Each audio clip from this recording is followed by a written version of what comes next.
जगत गुरु श्रील प्रभुपाद महाराज की जय।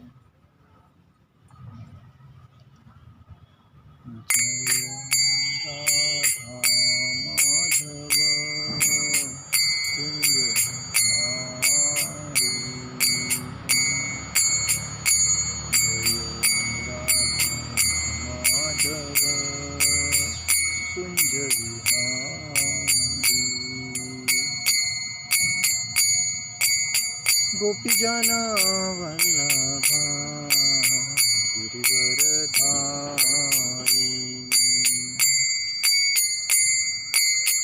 गोपीजन वल्लभा गिरिवरधारी, यशोदानंदन ब्रज जनवंदन, यशोदानंदन ब्रज जनवंदन, यमुना तीरावनचारि, यमुना तीरावनचारि, जय राधा माधव कुंज बिहारी। हरे कृष्णा कृष्ण कृष्ण हरे हरे, हरे राम राम राम हरे हरे,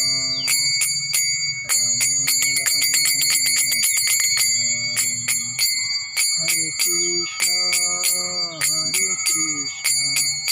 कृष्ण कृष्ण हरे हरे, हरे राम राम हरे हरे, हरे कृष्ण कृष्ण कृष्ण कृष्ण हरे हरे, हरे राम राम हरे हरे, हरे कृष्ण कृष्ण कृष्ण हरे हरे, हरे राम राम राम हरे हरे, हरे कृष्ण कृष्ण कृष्ण हरे हरे। जय ओम विष्णुपाद परमहंस परिव्राजकाचार्य अष्टोत्तर श्री श्री श्रीमद कृष्ण कृपा श्रीमद अभयचारणारविंद भक्ति वेदांत स्वामी श्रील प्रभुपाद महाराज की जय। जय ओम विष्णुपाद परमहंस परिव्राजकाचार्य अष्टोत्तर शत श्री श्रीमद कृष्ण कृपा श्रीमद भक्ति सिद्धांत सरस्वती महाराज श्रील प्रभुपाद महाराज की जय। अनंत कोटि वैष्णव वृंद की जय। नामाचार्य श्री हरिदास ठाकुर की जय। प्रेम से कहो श्री कृष्ण चैतन्य प्रभु नित्यानंद श्री अद्वैत गदाधर श्रीवासादि गौर भक्तवृंद की जय। श्री श्री राधा कृष्ण गोप गोपीनाथ श्याम कुंड राधा कुंड गिरि गोवर्धन की जय।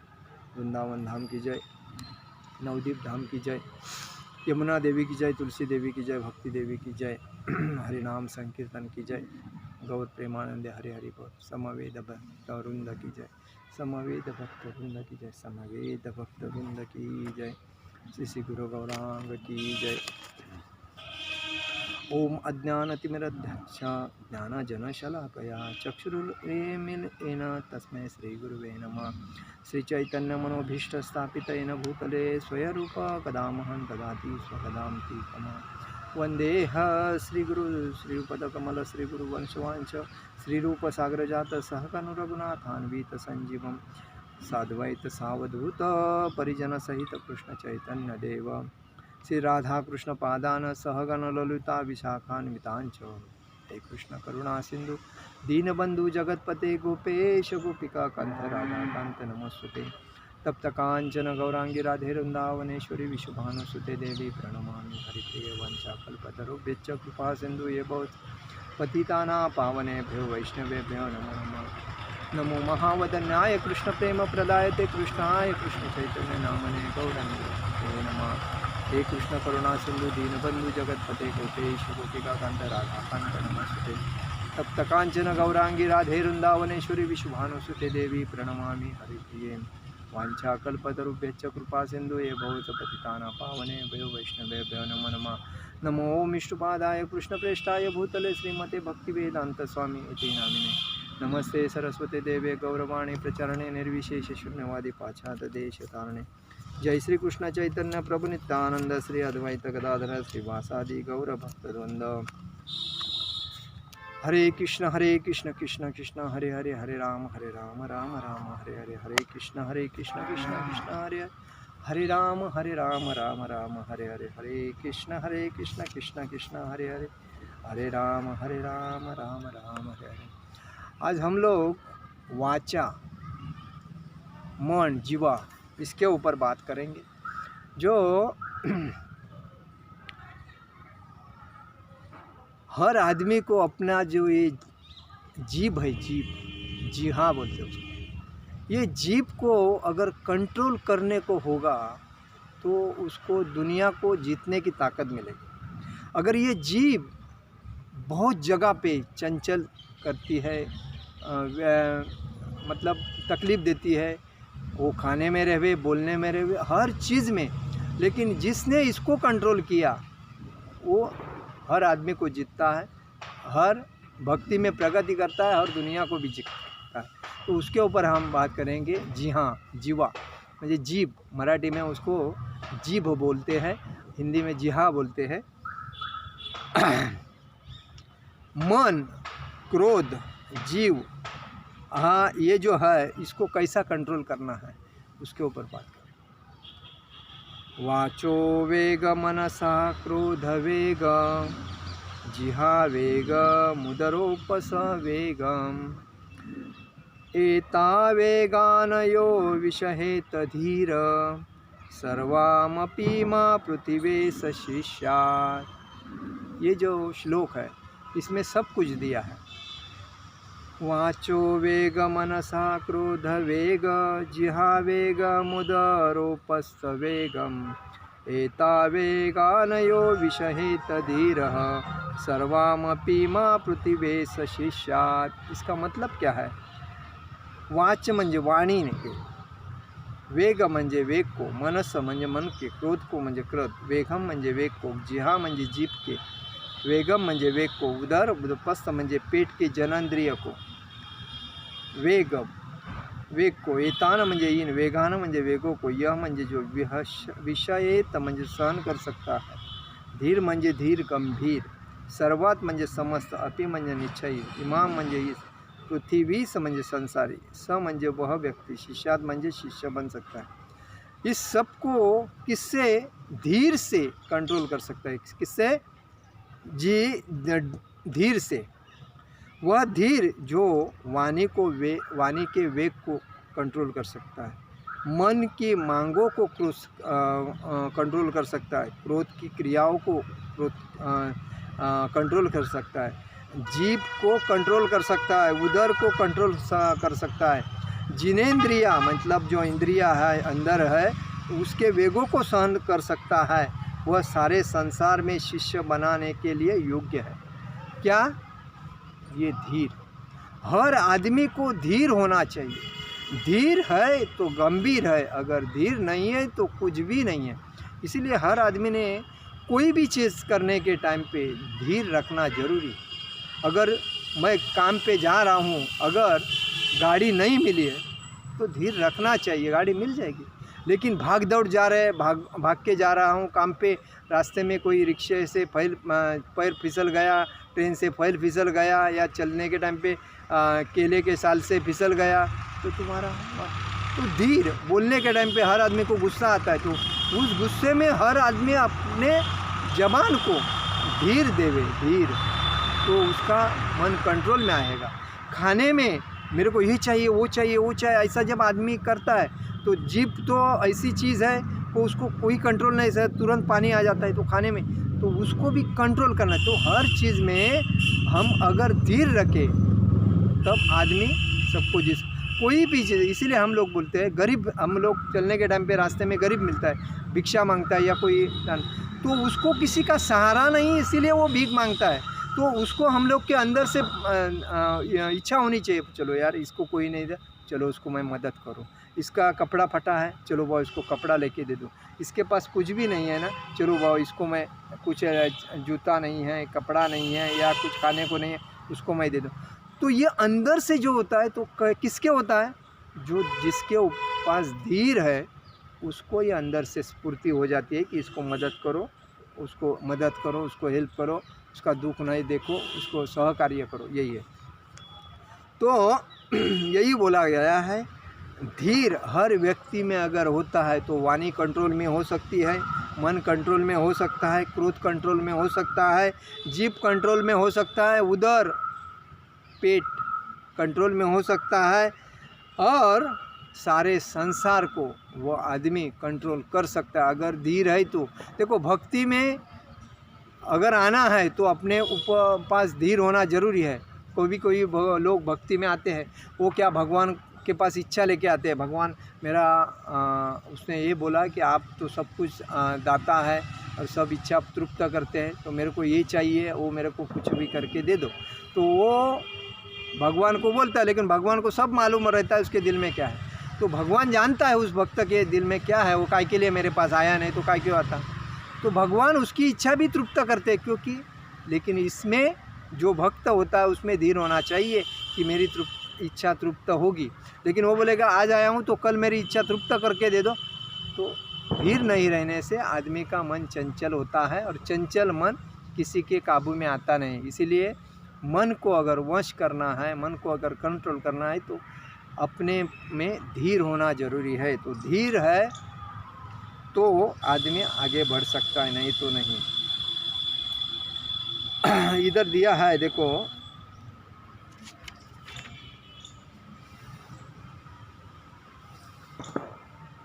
परीक्षित महाराज ने अपने समय सर्वाधिक बुद्धिमान राजा थे। उन्होंने इस प्रकार प्रायश्चित सुखदेव गोस्वामी से के स्वरूप में से समा बुद्धिमान थे, और जो परीक्षित महाराज के योग्य गुरु थे। उन्होंने परीक्षित महाराज के गुरु कौन, सुखदेव स्वामी, सुखदेव गोस्वामी जो समान रूप से बुद्धिमान थे।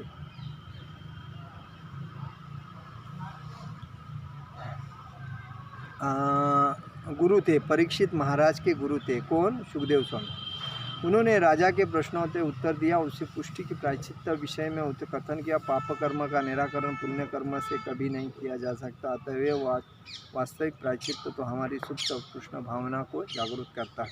देखो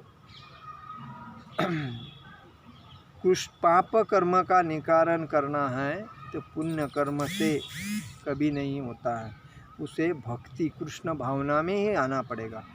वास्तव में पश्चाताप तो वास्तविक ज्ञान की प्राप्ति है, और इसकी एक प्रामाणिक विधि होती है। जब कोई नियमित रूप से स्वच्छ रहने की प्रक्रिया का पालन करता है तो वह बीमार नहीं पड़ता। स्वच्छ आदमी, देखो हम घर में रहते हैं, वो घर को कितना स्वच्छ रखते हैं, हम कपड़ा पहनते हैं कितना स्वच्छ पहनते हैं। हर आदमी ने जो घर में रहते हैं घर के आंगन को स्वच्छ रखना चाहिए, तभी आंगन में पेड़ पौधे लगाना चाहिए जो अपने में ऑक्सीजन देवे और शुद्ध हवा, और अपने घर को महीने में एक बार स्वच्छ करना चाहिए, क्योंकि घर में लक्ष्मी नानती है, तभी घर में भगवान का वास्तव कभी रहता है। जिधर स्वच्छता है उधर भगवान का वास्तव्य है, जिधर स्वच्छता नहीं है उधर भगवान का वास्तव्य नहीं रहता है। इसीलिए हर आदमी ने यही सोचना चाहिए कि मैं अगर घर में रहता हूँ तो मेरा घर मंदिर बनना चाहिए, अगर मंदिर बनना चाहिए तो मुझे स्वच्छता करनी ज़रूरी है, कपड़े स्वच्छ रखने चाहिए, मन स्वच्छ रखना। मन स्वच्छ करने के लिए हर आदमी को अपने अंदर से हरे कृष्ण महामंत्र बोलना चाहिए, हरे कृष्ण कृष्ण कृष्ण हरे हरे राम राम राम हरे, ये बोलना चाहिए, तभी उसका ये अच्छा होएगा, शुद्ध होएगा मन। नहीं तो ऊपर से नहाता हूँ दर दिन, साबुन अच्छा लगाते, शैम्पू विम्पू लगा कर, लेकिन अंदर से साफ नहीं रहेगा तो प्रॉब्लम होएगा। इसीलिए हर आदमी ने अंदर से भगवान के मंत्र से स्वच्छ करना चाहिए अपने आत्मा को, और ऊपर से स्नान करने से। और हर आदमी ने गले में अपने तुलसी माला पहननी है, और तुलसी माला पहनने का एक मतलब क्या है कि मांस मच्छी मटन अंडी दारू परस्त्री संभोग नहीं करना चाहिए, क्योंकि वो अगर करता है तो तुलसी माला का उसको तकलीफ होता है। इसीलिए तुलसी माला पहनना है तो शुद्ध भक्ति के शुद्ध भक्ति में प्रवृत्ति होने के लिए हमें तुलसी माला पहनने, और तुलसी माला पहनने के बाद ये जो नियम है उसको पालन करना चाहिए, तभी तुम्हारा शुद्ध आत्मा होएगा। ना तो डेली मांस मच्छी मटन खाने वाला आदमी ये राक्षस आदमी रहता है, उसकी बुद्धि राक्षसी रहती है। वो जो जिसका मांस मटन खाता है उसके गुण उसके अंदर आ जाते हैं, क्योंकि मांस जिसका रहता है वो गुण उसके अंदर रहते हैं, इसलिए मांस मच्छी मटन नहीं खाना चाहिए। तो यही कहा है, कोई भी मनुष्य तप तथा ब्रह्मचर्य मनोनिग्रह इंद्रिय निग्रह दान सत्य शुद्ध तथा योगासन या का अभ्यास करके धीरे धीरे वास्तविक ज्ञान के स्तर पर या कृष्ण भावनामृत के स्तर पर ऊपर उठता है। ऐसा कहा गया है, धीरे धीरे वो आदमी भक्ति में ऊपर उठेगा, एक ही साथ नहीं उठेगा। किंतु यदि है इतना भाग्यशाली हो तो शुद्ध भक्त की संगति प्राप्त हो सकती है। अगर वो भाग्यशाली है तो ही उसको शुद्ध भक्ति या कृष्ण भक्त की संगति मिलेगी। अगर वो भाग्यशाली नहीं उसको संगति, क्योंकि वो उसके साथ जाएगा थोड़े दिन के बाद उसको बाजू में करेगा और निकलेगा, क्योंकि उसको पैसे की लालच रहेगी, धीरे मन चंचल रहेगा तो उसके पास नहीं जाएगा। कृष्ण भावनामृत में विधि निषेध इस प्रकार के अवैध मैथुन से दूर रहना चाहिए, अवैध मैथुन परस्त्री संभोग से दूर रहना चाहिए, मांसाहार न करना है, नशा न करना है, जुआ न खेलना है, ऐसा कृष्ण भक्ति में ये नियम है। सर्वप्रथम मनुष्य को अपनी वाणी का संयम रखना है। सर्वप्रथम क्या है, अपना जो जबान है उसको संयम रखना है। हमें प्रत्येक व्यक्ति में बोलने की शक्ति है, और जैसे ही हमें अवसर मिलता है हम बोलने को बेंडुक के जैसे ड्राव करते रहते हैं। देखिए आजकल मनुष्य को ये नहीं समझता है कि मेरा जो खून है और मैं खून काय को वेस्टेज करूं, तो वह मोबाइल में बात करेगा, फालतू बात करेगा, मतलब कोई भी बात फालतू करेगा, लेकिन वो ये नहीं सोचता है मैं मेरे एनर्जी को कैसा सेव करूं। अगर एनर्जी सेव करूं तो मेरा बदन में ब्लड सेव हो जाएगा। जो मुख्य चीज़ है उसके लिए मेरे को बोलना ज़रूरी है, मुख्य बात है उसके लिए फ़ोन करना ज़रूरी है।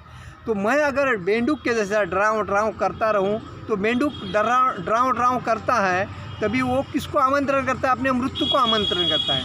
तो जब जिधर सांप रहता है वो सांप सोचता है बेंडुक ड्राव कर रहा है तो उधर जाके मेरे को उसको खाना है, तो वो अपने मतलब मौत को बुलाता है। मतलब जो सांप रहता है वो मेंढक को आके देखता है तो इधर ड्राव कर रहा है तो उसको लेके सांप खा लेता है। तो हर आदमी को यही समझना चाहिए, मैं अगर मेरे को वाणी दिया है तो मैं अच्छा क्यों न बोलूँ, नाम मंत्र महामंत्र क्यों न बोलूँ। ये फालतू लोगों की पड़ोसी की बातें, दोस्तों की फालतू बातें या किसी की फालतू बातें बोल के मुझे क्या मिलने वाला, कुछ नहीं। तो मेरा एनर्जी वेस्टेज जा रहा है। उससे बेटर है शांत रहो, बुक पढ़ो, मन का कंसंट्रेशन भगवान के ऊपर करो, घर में माला लेके जप करो, हरे कृष्णा कृष्ण कृष्ण हरे हरे, हरे राम राम राम। भगवत गीता पढ़ के हो गई है तो भागवतम पढ़ो, भागवतम पढ़ के हो गए तो चैतन्य चरितामृत पढ़ो, चैतन्य चरितामृत पढ़ के हो गया है तो फिर कृष्ण प्रभुपाद लीला पढ़ो। कितने भगवान प्रभुपाद ने ऐसे बुक लिख के रखे हैं, मतलब प्रभुपाद सृष्टि में अभी भी जीवंत है पुस्तक रूप में, लेकिन उनको उनका उपभोग लेना आना चाहिए। लेकिन लोग क्या करते हैं, अपने में फालतू चीज़ में पड़े हैं, पैसा संपत्ति और माया जाल, किसी के फालतू चीज़ में फंसना, उसके पीछे लगना। मेन चीज़ क्या है, भक्ति में आना है तो चैंटिंग करना है, भक्ति का प्रचार करना है और पुस्तक पढ़ना, यही भक्ति में मुख्य चीज़ है और वो हमको करने आना चाहिए। तो यही बताया है कि जिस तरह मेंढक खेत में टहराता है, उसी तरह कोई भी व्यक्ति जिसके पास जीभ है वह बोलना चाहता है, भले ही उसे जो कहना है वो मूर्खतापूर्ण क्यों न कहे। लेकिन मेंढक की टरा सर्प को आमंत्रित करता है, यहाँ आओ और मुझे खाओ। मेंढक क्या करता है, टर करके यहाँ आओ मुझे खाओ। ऐसी बातें लोग भी आज ये कलयुग में करते रहते, उनको अज्ञान है तो मालूम नहीं पड़ता मुझे क्या करना है। भौतिकवादी पुरुषों एवं मायावादी दार्शनिकों के बोलने की तुलना मेंढकों की टराहट से की जा सकती है। ये सदैव व्यर्थ की बातें करते हैं, अपने को पकड़ाने के मृत्यु को आमंत्रित करते रहते हैं, लेकिन वाणी के संयम का अर्थ अपने पर थोपी हुई चुप्पी नहीं होता। वाणी को कभी भी जब चाहिए तब यूज़ करना चाहिए, जब नहीं चाहिए तब भी बोल के कुछ फ़ायदा नहीं है, वो व्यर्थ का और अपनी एनर्जी है तो वाणी के माध्यम से वेस्ट हो जाती है। मायावादी दार्शनिक सोचते हैं कि ऐसा मौन कुछ समय तक सहाय प्रतीत हो सकता है, लेकिन अंततः विफल हो सकता है। श्रील रूप गोस्वामी जिस संयमित वाणी की बात करते हैं उसका अर्थ है कृष्ण कथा का सकारात्मक विधि का समर्थन, अर्थात बोलने की प्रक्रिया को परम भगवान श्री कृष्ण के गुणगान में लगाया।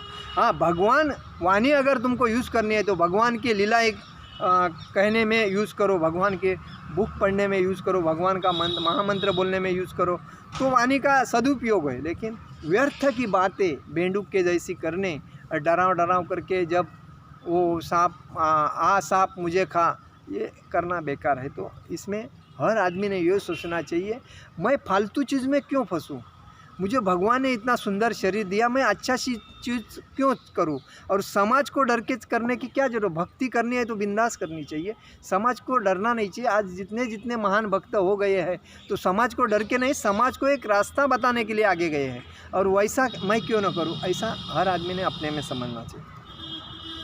कृष्ण कथा की सकारात्मक विधि का समर्थन करना चाहिए, बोलना चाहिए, श्री कृष्ण भगवान के गुणगान गाना चाहिए, जीव श्री भगवान के नाम रूप गुण तथा लीलाओं की महिमा का गान करना चाहिए। कृष्ण कथा का उपदेशक सदैव मृत्यु के चंगुल से दूर रहता है। जो कृष्ण भक्ति करता है वो मृत्यु से कोसों दूर रहता है, उसके पास मृत्यु आते हैं, यमदूत तो आने को देखेगा ही नहीं होता, क्योंकि वो वैष्णव है। वैष्णव को यमदूत कभी भी टच नहीं करेगा, क्योंकि वो वैष्णव को हाथ नहीं लगा सकता। इसीलिए भगवान का जो गुणगान करता है उसके साथ उसके पास ना मृत्यु आती है, ना बीमारी आती है, ना कुछ ना आता, वो खाली भगवान की भक्ति में लगा रहता है। मनोवेग या मन या अधीरता तभी वश में हो जाती है जब कोई अपने मन को भगवान श्री कृष्ण के चरण कमलों में स्थिर करता है। श्री चैतन्य चरितामृत में कहा गया है कि कृष्ण सूर्य समक माया अय अंधकार, यह कृष्ण ताना तहा नाही मायार अधिकार। ऐसा कहा जाता है, कृष्ण के दास बिंदास और माया के दास उदास। तो जो कृष्ण भक्ति में है वो बिंदास है, हरे कृष्ण कृष्ण कृष्ण हरे हरे, हरे राम राम राम। और माया का जो दास है, जो माया के चक्कर में फंसा पड़ा है, वो दर दिन पैसा, संपत्ति, मोह, परस्त्री, माया जाल, आज पैसा नहीं मिला कल मिलेगा, परसों मिलेगा, यरसों मिलेगा, तरसों मिलेगा, वो माया के जाल में पैसे के पीछे पड़ा रहेगा, वही सोचता रहेगा, वो उदास ही रहेगा, उसके चेहरे पे मुस्कान कभी नहीं आएगा, बीमारी से आजार से हर त्रस्त होता रहेगा। इसीलिए कहते हैं कृष्ण का दास बिंदास, माया का दास उदास। तो यहाँ कहा गया है कृष्ण सूर्य सम माया है अंधकार। माया सूर्य, कृष्ण सूर्य के समान है, जो भक्ति सूर्य के समान है, और माया जो माया जो है तो अंधकार है। यह कृष्ण ताया ना ही माया अधिकार, जहाँ कृष्ण की भक्ति है उधर माया अजीबात नहीं रहती। भगवान श्री कृष्ण सूर्य के समान है और माया अंधकार के तुल्य है। यदि सूर्य उपस्थित हो तो अंधकार उधर रहता ही नहीं है, अंधकार का प्रश्न ही नहीं उठता है। इसी प्रकार यह भगवान श्री कृष्ण मन में उपस्थित हो तो माया के प्रभाव से मन के विचलित होने की कोई संभावना नहीं हो रही थी। समस्त भौतिक विचारों के निषेध की योग विधि से कोई लाभ नहीं होगा। मन में शून्य की सृष्टि करने का प्रयास करना कृत्रिम विधि है, यह शून्य टिक नहीं सकता। किंतु यदि कोई सदैव भगवान श्री कृष्ण तथा उनकी श्रेष्ठतम सेवा करने का चिंतन करता है तो उसका मन सहज ही वश में हो जाएगा। भगवान श्री कृष्ण की भक्ति करने के बाद ही हर आदमी को अपने मन को वश कर सकता है, म्हणजे कंट्रोल में कर सकता है, अन्यथा वो कंट्रोल में कभी नहीं रहेगा, क्योंकि चंचल मन है। कभी भी इधर भागेगा, उधर भागेगा, उधर भागेगा, उधर। उसको कोई किसी प्रॉपर्टी अगर पड़ी है उसके ऊपर ध्यान जाएगा, कोई उसने स्त्री सुंदर देखी है उधर ध्यान जाएगा, किसे उसने किधर पैसा ज़्यादा देखा है उधर ध्यान जाएगा, उसको किधर फुकट कुछ मिल रहा है तो उधर ध्यान जाएगा। ऐसा चंचल मन है। तो चंचल मन को कभी भी कंट्रोल करना है तो कृष्ण भक्ति में आना चाहिए। क्रोध को वश में किया जा सकता है। हम क्रोध करना पूरी तरह बंद नहीं कर सकते। क्रोध को वश में किया जा सकता है लेकिन क्रोध को पूर्णतः बंद नहीं कर सकते। लेकिन यही हमें क्रोध को श्री भगवान के भगवत भक्तों की निंदा करते हैं तो हम कृष्ण भावनामृत अपना क्रोध वश करते। देखो, कभी भी कृष्ण भक्तों की अगर कोई निंदा करता है तो भक्त वो निंदा को सहन नहीं करता है तो उसके ऊपर क्रोध आता है। लेकिन भक्ति में वो तल्लीन रहता है। भक्ति में मंदिर के ऊपर कोई क्रोध करता है, भक्तों के ऊपर क्रोध करता है या कोई मंदिर को नाम रखता है तो भक्तों को रहा नहीं जाता, उसको क्रोध बहुत आ जाएगा। क्योंकि भक्ति, हम लोग भक्ति करते हैं, हम भगवान के भक्त हैं। और वो जो नहीं भक्ति करने वाला अगर भगवान के ऊपर अगर कुछ भक्तों के ऊपर कुछ बोलता है तो वो सहा नहीं जाता, तो उसमें क्रोध होना जरूरी है। श्री भगवान या भक्तों की निंदा करते हैं तो हम कृष्ण भावनामृत में क्रोध वश में करते हैं। भगवान श्री चैतन्य महाप्रभु में तथा जगाई तथा मदाई नामक के दुष्ट भाइयों पर क्रुद्ध युद्ध हुए थे। देखिए, जब भगवान चैतन्य महाप्रभु में जगाई मदाई ये दोनों भाई थे, वो एक दुष्ट लोग थे जो मांस, मच्छी, दारू, अंडा, परस से संभोग करके अपना पाप से भरे पड़े थे। लेकिन उनको चैतन्य प्रभु ने और नित्यानंद प्रभु ने भक्ति मार्ग बताया। लेकिन उन्होंने नित्यानंद प्रभु के ऊपर एक लकड़ी मार दिया तो नित्यानंद प्रभु का इधर से खून आया था। तभी चैतन्य महाप्रभु इतने क्रोधिष्ट हो गए कि सुदर्शन लेके उनको मारने का तुरंत प्रयास किया। लेकिन नित्यानंद प्रभु ने चैतन्य महाप्रभु के पैर जोड़ के उनको कंट्रोल करने की लगाया, उनको शांत करवाया। बोला वो अज्ञान है, वो अंधश्रद्धा में फंसे पड़े हैं, वह अभी भक्ति कुछ जानते नहीं, आप समझदार, आप उसको क्षमा कर दो। तभी चैतन्य महाप्रभु ने सुदर्शन को कंट्रोल करके उनको माफ़ किया। और उसके बाद में वो दोनों जगाई और मदाई, जगाई मदाई ये दोनों भाई नित्यानंद प्रभु ने उनको भक्ति के मार्ग में लाके उनको भक्ति सिखाया। और वो दोनों भी सब छोड़ के, मतलब दारू, मदिरा, परस्त्री संभोग, लूटपाट, जो चोरी, ऐसा सब पाप कर्म छोड़ के भक्ति में आ गए और शुद्ध भक्त बन गए। क्योंकि उनको आशीर्वाद मिला शुद्ध भक्त का। नित्यानंद प्रभु ने कृपा की, चैतन्य प्रभु का आशीर्वाद मिला और वो भक्त मिल के वो भक्ति में तरक्की किए और वो शुद्ध भक्त बने। ऐसे है। तो भगवान श्री चैतन्य ने लिखा, तुनादपि सुने चैन तरोरपि सहिष्णना अमानिन मानदीय कीर्तनीय सदाहरे। हर आदमी को ये जो तृण है, ये तृण है, उससे भी सहनशील होना जरूरी है। क्योंकि जब आदमी झाड़ देखो, गाय देखो, ये कभी भी किसको कुछ करते ना, वो अपने तृणादपि सुने चेन तरोरपि सहिष्ण होते हैं। क्योंकि वो सब सहते हैं, कुछ प्रतिकार नहीं थे, भगवान ने उनको बनाया तो सही। ऐसा इंसान को भी ऐसा होना, सहिष्ण होना जरूरी है। तभी मनुष्य को तृण से भी अधिक विनम्र होना जरूरी है, वृक्ष से भी अधिक सहनशील होना जरूरी है। और तब कोई पूछ सकता है कि महाप्रभु ने क्रोध क्यों किया। बात यह है कि मनुष्य को स्वयं का सभी तरह का अपमान सहने के लिए तैयार रहना चाहिए। देखिए भगवान क्या कहते हैं, हर आदमी को ईगो करके, घमंड करके, मुझे रिस्पेक्ट नहीं दिया, मुझे पद नहीं दिया, मेरे को मान नहीं किया, कुछ फ़ायदा नहीं, ये व्यर्थ है सब। तो वो सहिष्णु सहन करने की आदत रखनी चाहिए। नहीं मिला ठीक है, माना नहीं, उसमें क्या हो, नहीं मिला ठीक है यार, नहीं।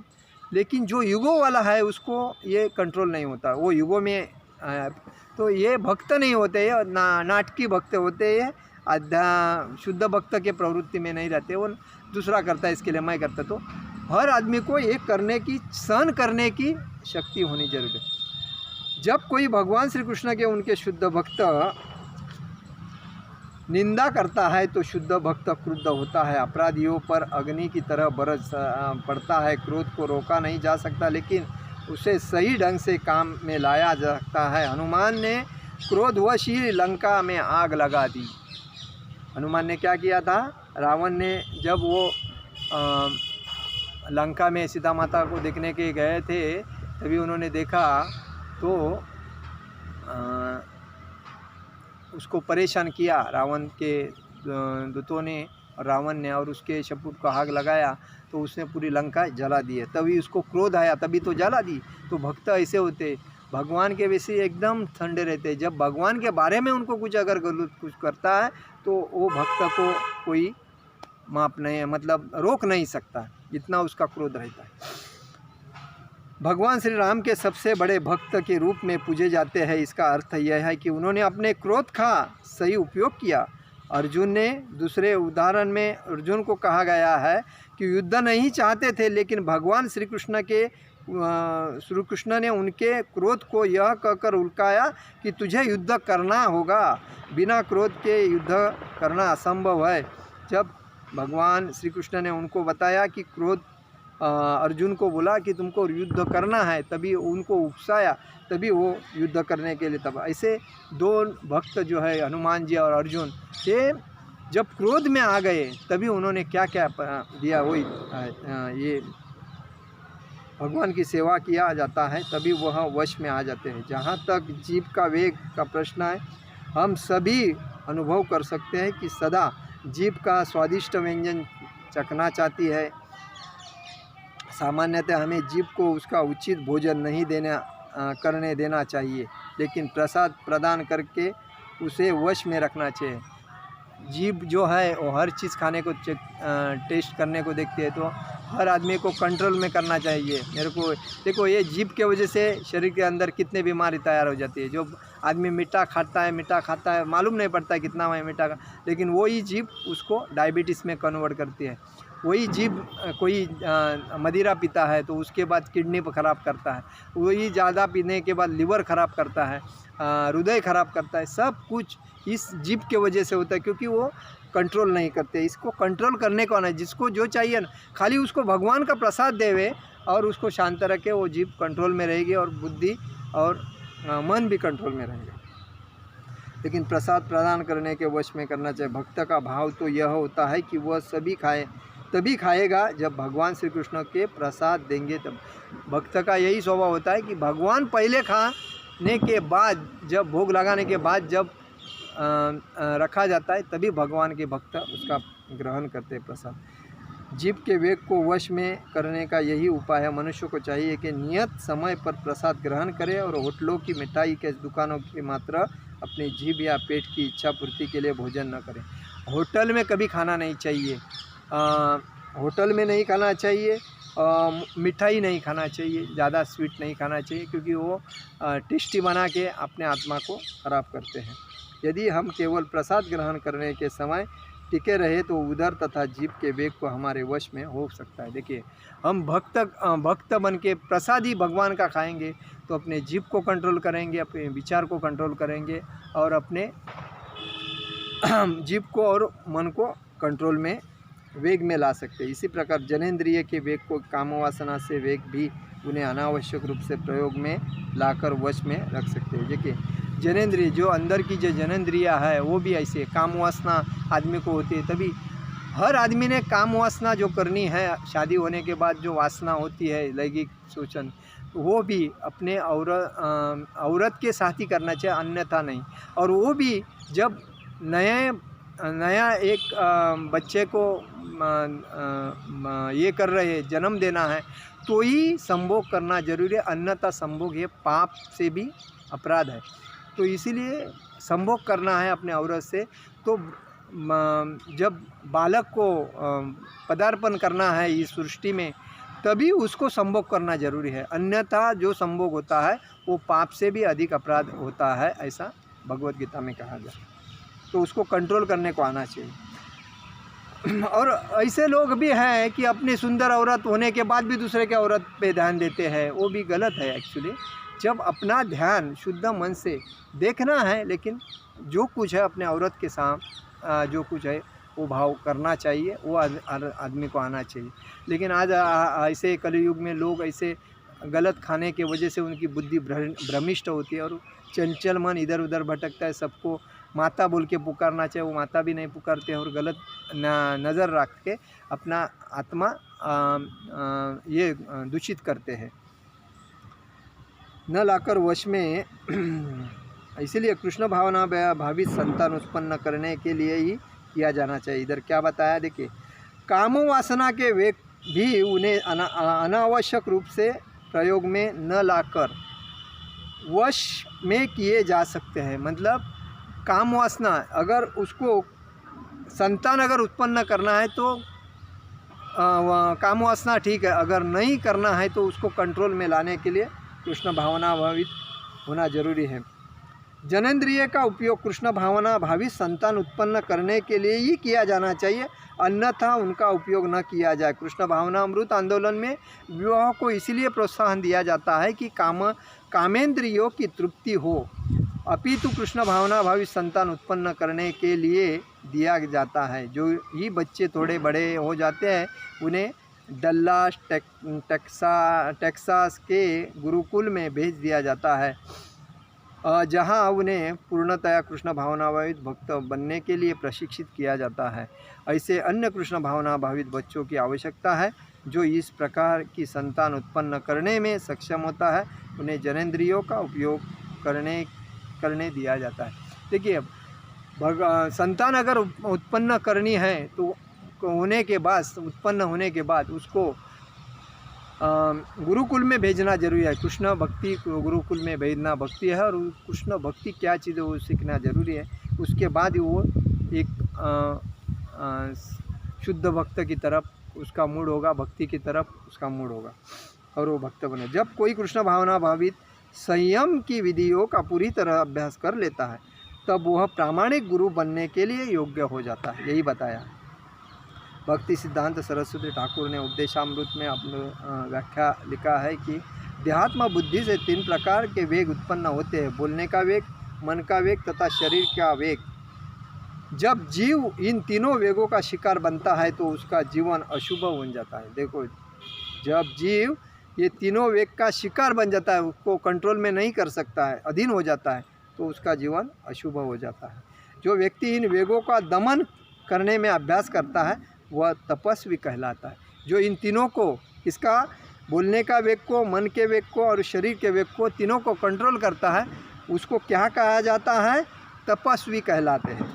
ऐसी तपस्या से वह पूर्ण पुरुषोत्तम भगवान की बहिरंगा शक्ति और भौतिक शक्ति के उत्पीड़ को वश में कर सकता है। भक्ति की 2 शक्ति कौन सी है? बहिरंगा शक्ति है और भौतिक शक्ति है। तो उस दोनों शक्ति को वो कंट्रोल वश में कर सकता है। हमें वाणी का वेग, जब हम वाणी के वेग की बात करते हैं तो हमारा अभिप्राय व्यर्थ की बातों से होता है। निर्विशेष मायावादी दार्शनिकों की बातें या सकाम कर्मकांड में लगे हुए व्यक्तियों की बातें या उन भौतिकवादियों की व्यक्तियों की बातें को बिना रोक टोक के जीवन का भोग करना चाहते हैं। ऐसी समस्त बातें या साहित्यवाणी के वेग के व्यावहारिक प्रदर्शन है। अनेक लोग व्यर्थ की बातें करते रहते हैं और व्यर्थ ही पुस्तकें लिखते रहते हैं, वे सब वाणी के वेग का परिणाम है। इस प्रवृत्ति को निष्क्रिय करने के लिए हमें अपनी बातों को कृष्ण कथा की ओर मोड़ना होगा। जो शब्द उन श्री भगवान का यशगान नहीं करते, जो संपूर्ण ब्रह्मांड के वायुमंडल को अकेले ही पवित्र करने वाले हैं, वे साधु पुरुषों द्वारा कौरवों के तीर्थस्थल जैसे माने जाते हैं। चूँकि सर्वपूर्ण व्यक्ति दिव्य धाम के निवासी होते हैं, अतएव उन्हें वहाँ कोई आनंद प्राप्त नहीं होता। ये सब जितने करोड़ों ये जो उत्पत्ति हुई है इस सृष्टि पे, उसका पहला फर्ज बनता है भगवान के धाम जाना, लेकिन वो माया जाल में फंसे पड़े हैं, तो जन्म मृत्यु के चक्कर में वापस फंसे रहते हैं। इसलिए कहा है कि न यद्व चरित्र पद हरे हर्षो जगत पवित्र प्रगुणित कहिचितः तद्वायस तीर्थममुशक्तिमानसः न यत्र हंसा निरमक्तु शिक्षव्या। जो शब्द उन श्री भगवान का यशगान नहीं करते, संपूर्ण ब्रह्मांड के वायुमंडल को अकेले पवित्र करने वाले हैं, साधु पुरुषों द्वारा कौरव तीर्थस्थल जैसे मानो जाते हैं, क्योंकि सर्व पूर्ण व्यक्ति दिव्य धाम के निवासी होते, अतएव उन्हें वहाँ कोई आनंद प्राप्त नहीं होता।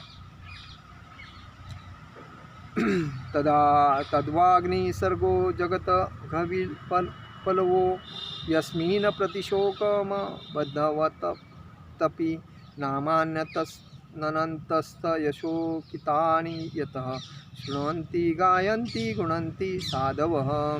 इसके विपरीत वह साहित्य जो अनंत परमेश्वर के नाम, यश, रूप, लीलाओं आदि की दिव्य महिमाओं का के वर्णन में से ओतप्रोत होता है, वह एक भिन्न सृष्टि होती है, जो ऐसे दिव्य शब्दों से पूर्ण होता है जिनसे इस जगत की भ्रांत सभ्यता के पवित्र जीवन में क्रांति लाई जा सकती है। ऐसा दिव्य साहित्य भले ही अपूर्ण रूप में से रचा गया हो, वह उन शुद्ध व्यक्तियों द्वारा सुना गया तथा स्वीकार किया जाता है जो पूर्णतया निष्कपट है।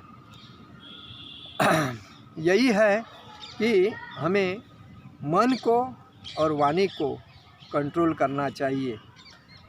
किसके वजह से कंट्रोल करेंगे? धीर के वजह से। धीर रखने से ही इसको कंट्रोल करना। यही मैं बोलूँगा कि मन को, जीभ को, वाणी को और ये जो है इंद्रिय के जो है, तो इसको धीर से हम कंट्रोल करें। इसीलिए किसी को बोलने के टाइम पे सोच समझ के बोलना चाहिए और कुछ भी बोलना नहीं चाहिए। और दूसरे के बारे में, देखिए आजकल लोग दूसरे के बारे में फालतू में व्यर्थ टाइम गंवाते हैं, तो वो भी गलत है। हमें दूसरे का क्या लेना दिया, अपने को क्या करना है, भक्ति करना है और आगे चलना है। तो भक्ति करके ही आगे चलने के लिए भक्ति की संगति करना, भक्तों की संगति करना और भक्ति के बारे में ही बोलना चाहिए, मंत्र के बारे में बोलना चाहिए। बाकी दूसरे की बातें करके वेस्टेज एनर्जी लॉस करके कुछ फ़ायदा नहीं है। तो इसलिए मैं बोलूँगा मोबाइल भी ज़्यादा यूज़ नहीं करना चाहिए। जब काम आएगा तभी वो मोबाइल यूज़ करना चाहिए, और काम नहीं है तो मोबाइल को बाजू में रखना चाहिए। मोबाइल के बारे यूज़ करने के बेटर है बुक पढ़ो, बुक से ज्ञान बढ़ेगा। मोबाइल से तो रेडीमेड आपको मिलेगा, लेकिन ये गलत है। तो हर आदमी ने अपने को खुद को एक सेफ रखने के लिए जीभ को कंट्रोल करना चाहिए, मन को कंट्रोल करना चाहिए, वाणी को कंट्रोल और जनेंद्रिय को कंट्रोल करना चाहिए। और इसके लिए उनको कंट्रोल करने के लिए धीर सबसे बड़ी उपाय है। तो ये धीर का उपाय करके, धीर है तो गंभीर है, नहीं तो फिर व्यर्थ है। इसलिए धीर रखो, सब मिलेगा। हरे कृष्ण कृष्ण कृष्ण हरे हरे, हरे राम राम राम हरे हरे। जगत गुरु शिल प्रभुपाद महाराज की जय। परम पूज्य लोकनाथ स्वामी महाराज की जय। निताय गौर प्रेमानंद हरि हरि बोल।